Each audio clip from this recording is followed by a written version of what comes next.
This is Schools Need to Teach Financial Literacy by Bruno Bunyaga, Cooper Lee, Ciaran Stein, Colin Thomas, and James Dachik.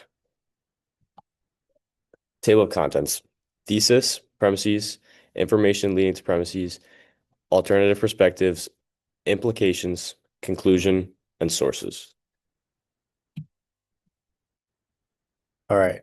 So to give some background, currently 35 states require a high school personal finance course.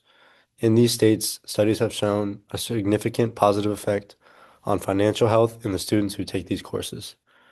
What financial health means is good savings behavior, debt management, financial decision confidence level, and avoidance of risky financial behavior.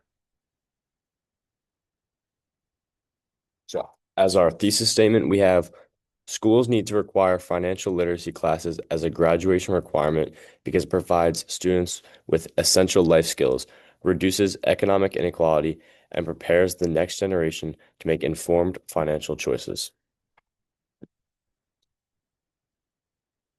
So, after hearing this, it's clear why financial literacy deserves a place in every student's education. Managing money is something everyone will have to do, no matter what career they choose. And without these skills, many young people end up unprepared for real life financial responsibilities. By requiring financial literacy classes, schools can give students the tools to make smart decisions, avoid common financial mistakes, and build a stronger future for themselves. This thesis sets up the argument for why this requirement isn't just helpful, it's necessary.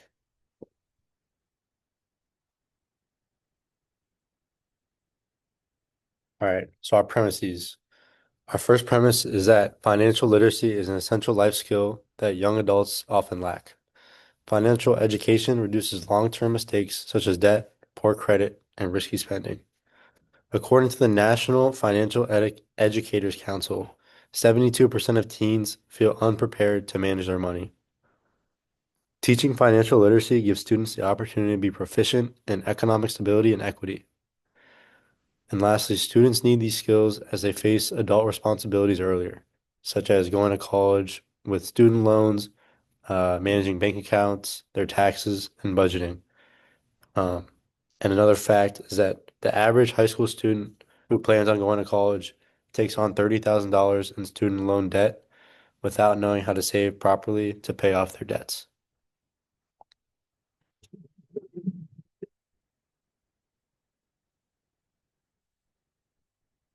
Information leading the premises. A survey done by Junior Achievement shows that many teenagers do not understand credit, budgeting, taxes, or loans.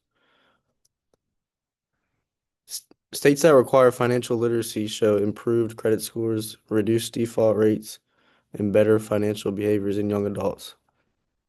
Families around the U.S. don't have the background to teach these skills, leaving schools as the only place where financial literacy and smart economic habits can be learned. So alternative perspectives. Some people argue that financial literacy should be taught at home rather than in schools. And this is basically just saying parents should be responsible for teaching their kids how to manage their money and not schools. But the reality is that all families have, or not all families have the same financial like knowledge or stability. And teaching in schools, make sure every student, no matter their background or like where they come from, they get the same chance to learn these important skills. And adding another graduation requirement places a lot of pressure on students. So it's true that students already have a lot on their plates, but financial literacy is something students will actually use for the rest of their lives, like budgeting, credit, and avoiding debt. And some schools also integrate it into existing courses, so it's not always creating like a brand new class. It's built in. And schools lack the time, funding, and training for the third one. This is a realistic concern that educators bring up, but there are solutions. Like schools can use free online programs, um, partner with community organizations, and offer short training for teachers.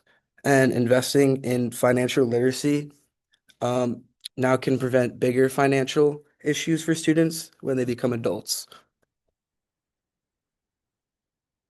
So Implications. The first implication is that students become more financially responsible and independent.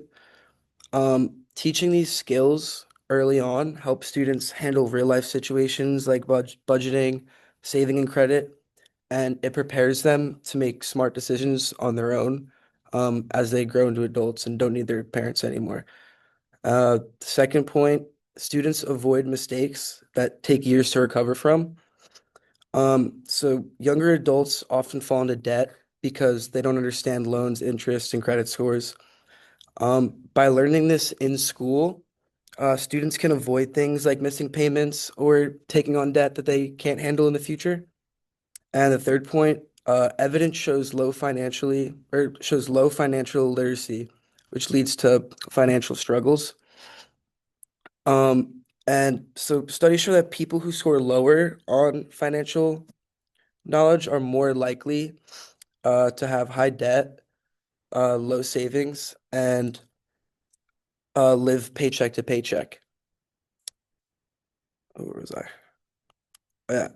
Yeah, so teaching financial literacy early can prevent these issues before they even start.